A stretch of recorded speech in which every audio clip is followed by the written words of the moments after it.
Yusek, may we have your palace's reaction lang po dun sa mga naging statement ni Mayor Baste. Una, he called President Bongbong Marcos as a liar. Sabi niya, press release lang daw yung sinasabi ni PBBM na reconciliation. And pangalawa, sinabi rin po niya, he is weak. Nakita daw natin yan sa midterm na talagang mahina siya, mayabang pa.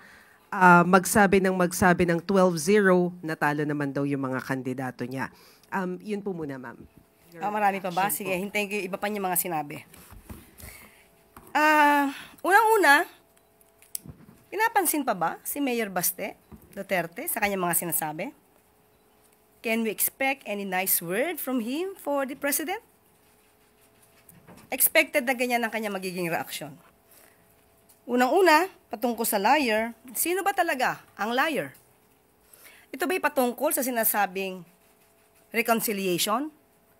Sana po, napakinggan niya mabuti kung ano ang bawat salitang nanggaling sa Pangulo. Tinanong po siya ni Mr. Anthony Taberna kung open ba siya for reconciliation. If I'm not mistaken, that's the word. Open. Right? Not offer.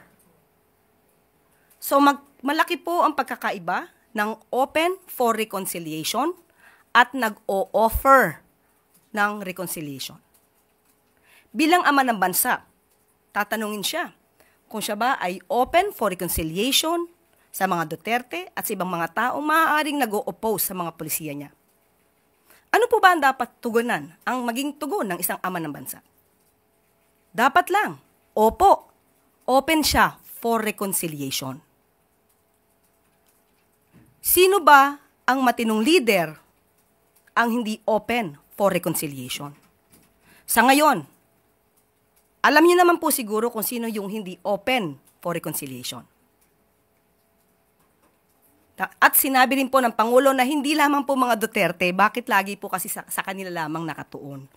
Sinabi po, maliwanag, uulitin po natin, open for reconciliation ang Pangulo sa mga Duterte at sa lahat ng tao na maaaring oposisyon or may oppose or may oposisyon sa kanyang mga polisiya.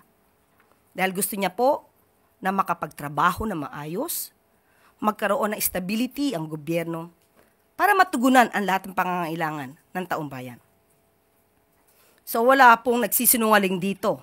So maaari lamang po na itong si Mayor Baste ay hindi niya naintindihan ang pahiwatig ng Pangulo patungkol sa reconciliation o siya ay napapaligiran ng mga fake news peddlers na kung ano-ano ang sinasabi sa kanyang mga idea.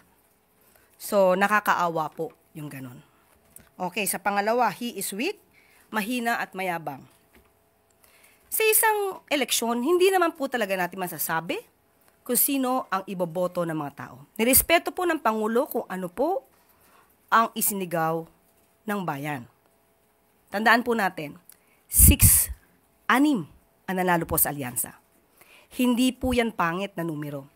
Hindi lamang po, ang nais lamang po sana ng Pangulo, mas madami pa na nakasama mula sa alyansa. So ano po ang ipagyayabang ng Pangulo? 6 po ang nanalo sa kanya. At marami din po sa mga lokal at sa House of Representatives, sinasabi din po, ay marami din pa po kaalyado ang Pangulo. So sa kanilang party po, 2 po PDP ang nanalo. So ano po ba dapat ang... Ayoko na pong ituloy ang aking sasabihin. So yun lang po. Ano pa pong sinabi? Tungkol naman sa cabinet revamp, sinabi rin po ni Mayor Baste na that was only a smoke screen, especially yung pagtatanggal kay Solicitor General Guevara, kasi they don't want to admit na hindi talaga nila masagot yung mga tanong sa kanila. So hindi daw niya alam kung ano yung gagawin ng bagong Solicitor General. Siguro po, tanungin niya muna po si dating Solicitor General kung ano po ba ang naging accomplishments ni Solgen Leonardo Guevara bago niya po punahin ang naging desisyon ng Pangulo. Ang ginawa po ng Pangulo ay ma-retain ang mga na pagkakatiwalaan pa niya at mawala ang mga under-delivery, yung mga opisyal na merong under-delivery or under-performance. So, alamin niya po kasi muna ang facts bago po siya mamintas at maging obstructionist. Salamat, ma'am. Sam Medinilla, Business Mirror.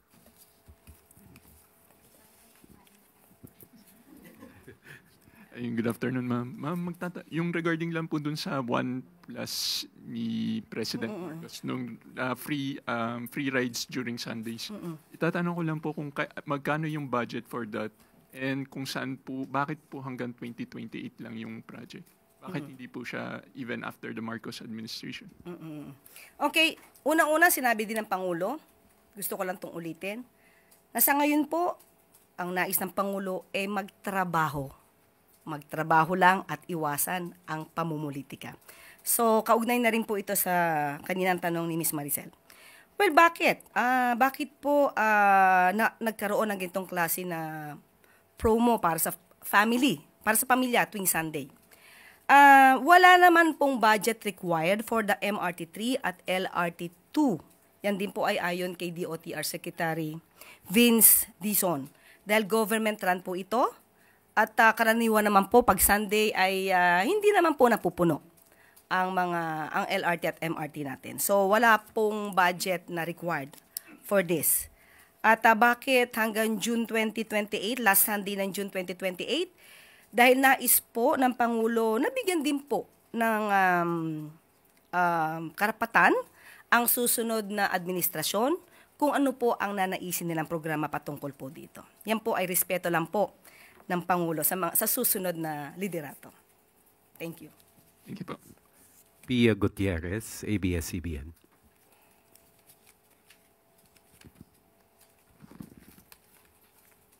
Ma'am, on the impeachment po, tatanungin ko lang kung may posisyon na po ba ang palasyo sa nangyayaring debate ngayon kung pwede mag-crossover sa susunod na kongreso yung impeachment trial ni Vice President Sara Duterte. Okay, unang-una po, sinabi naman po ng Pangulo na ito po ay nasa kamay na po ng Senado. At hindi po makikialam ang Pangulo kung ano man po ang nangyayaring pagdedebate sa Senado.